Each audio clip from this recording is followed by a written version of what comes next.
Assalamualaikum warahmatullahi wabarakatuh dan selamat pagi semuanya anak-anak kami khusus kelas 12 akuntansi maupun TKJ. Nah, untuk minggu ini kita lanjutkan materi kita dari minggu yang semalam ya. Ini lanjutan minggu ketiga. Untuk minggu ini kita membahas tentang kasus pengingkaran kewajiban warga negara.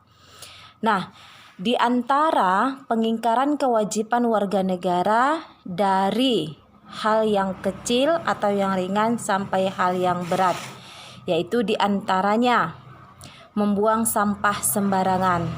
Nah, membuang sampah sembarangan ini adalah salah satu kasus bahwa seorang warga negara sudah melanggar ya tentang kewajibannya sebagai warga negara, di mana kita ketahui buang sampah sembarangan ini adalah sangat dilarang dan tidak dibolehkan, baik itu di lingkungan keluarga, lingkungan sekolah, apalagi bahkan di lingkungan masyarakat.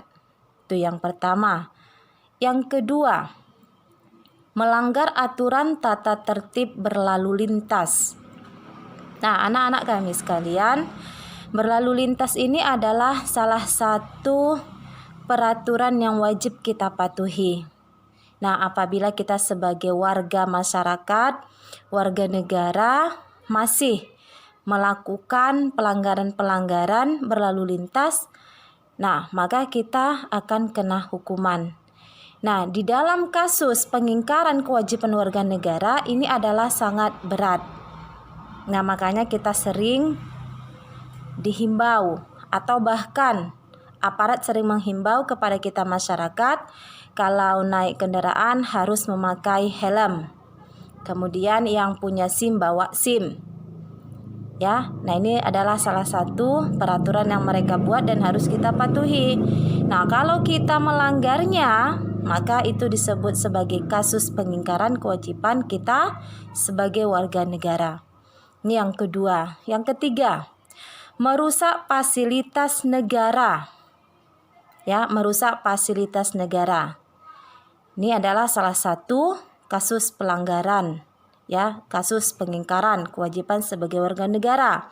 Contoh, mencoret dinding ataupun bangunan instansi pemerintah, atau merusak kantor-kantor, atau membakar kantor-kantor ataupun membakar dari fasilitas umum, fasilitas negara.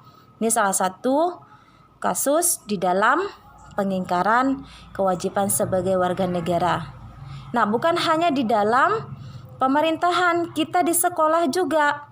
Apabila ada di antara kalian yang mencoret-coret dinding sekolah atau menulis-nulis atau mengkotori dinding sekolah, berarti kalian sudah disebut melanggar pengingkaran kewajiban sebagai warga sekolah. Itu yang ketiga. Yang keempat, satu lagi, tidak membayar pajak kepada negara. Nah, anak-anak kami sekalian, kita sebagai warga negara, kita punya kewajiban kepada negara yaitu membayar pajak atau yang kita sebut sebagai PBB, pajak bumi dan bangunan. Dimanapun kita tinggal, asal kita masih sebagai warga negara Indonesia, maka kita harus wajib bayar pajak. Nah, ini tambahan dari minggu yang lalu tentang kasus-kasus hak asasi. Ya, baik, sampai di sini untuk minggu yang keempat. Ibu akhiri. Assalamualaikum warahmatullahi wabarakatuh dan selamat pagi.